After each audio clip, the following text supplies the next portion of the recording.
माँ कात्यायनी की कथा। जय माँ कात्यायनी। चलो दोस्तों, आज शुरू करते हैं माँ कात्यायनी की कथा, क्योंकि आज छठा नवरात्र है और माँ कात्यायनी का दिन है। चलिए शुरू करते हैं। महिषासुर के विनाश और ऋषि कात्यायन की तपस्या से जुड़ी है। असुरों के राजा महिषासुर के अत्याचारों से तंग आकर त्रिदेवों यानी कि ब्रह्मा, विष्णु और महेश ने अपनी शक्तियों से देवी दुर्गा के इस उग्र रूप को बनाया। उग्र यानी कि बहुत ज़्यादा तेज। कात्यायन ऋषि के घर पुत्री के रूप में जन्म लेकर उन्होंने छठे दिन महिषासुर का वध किया, जिससे वे महिषासुर मर्दानी कहलाईं। माँ कात्यायनी की विस्तृत कथा सुनते हैं। चलिए, यानी स्टोरी ऑफ माँ कात्यायनी शुरू करते हैं। ऋषि कात्यायन की तपस्या। पौराणिक कथा के अनुसार, वैसे तो कई सारी कथाएं हैं, लेकिन पौराणिक कथा के अनुसार कत नाम के एक प्रसिद्ध ऋषि थे, जिनके वंश में ऋषि कात्यायन उत्पन्न हुए, यानी कि कत नाम के। उन्होंने भगवती दुर्गा की कठोर तपस्या की और वरदान मांगा कि देवी उनके घर पुत्री के रूप में जन्म ले। महिषासुर का आतंक, यानी कि ये दूसरा टॉपिक है दोस्तों, महिषासुर का आतंक। उस समय महिषासुर नामक राक्षस ने तीनों लोकों में हाहाकार मचा रखा था। वो इतना शक्तिशाली था कि देवताओं को स्वर्ग छोड़ना पड़ा। देवी का प्राकट्य, यानी कि उनका प्रकट होना, बर्थ ऑफ देवी। महिषासुर का वध केवल एक स्त्री ही कर सकती थी, क्योंकि उसे पुरुष के हाथों न मारे जाने का वरदान था।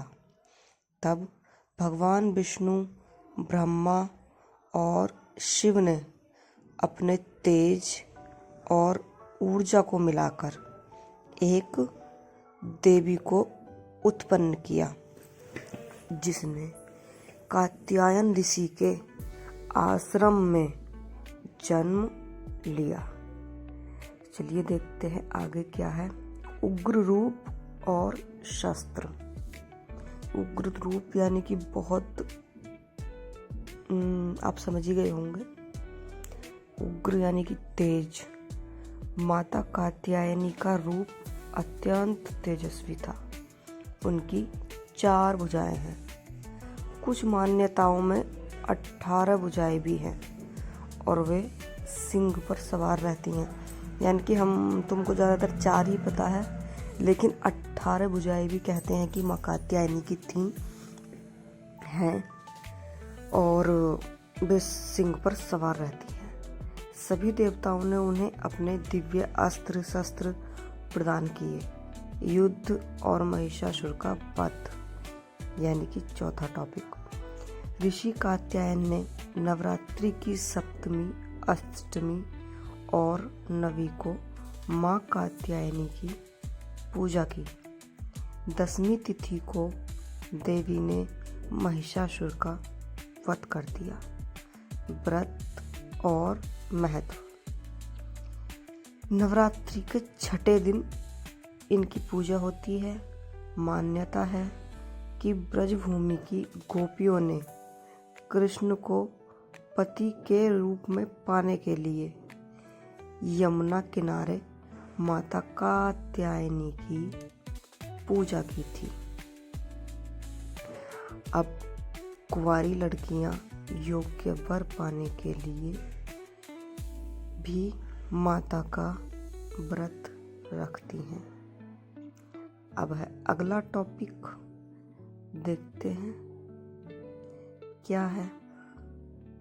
माँ कात्यायनी को शहद यानी कि हनी का भोग प्रिय है, और उनकी पूजा से विवाह में आ रही बाधाएं दूर होती हैं।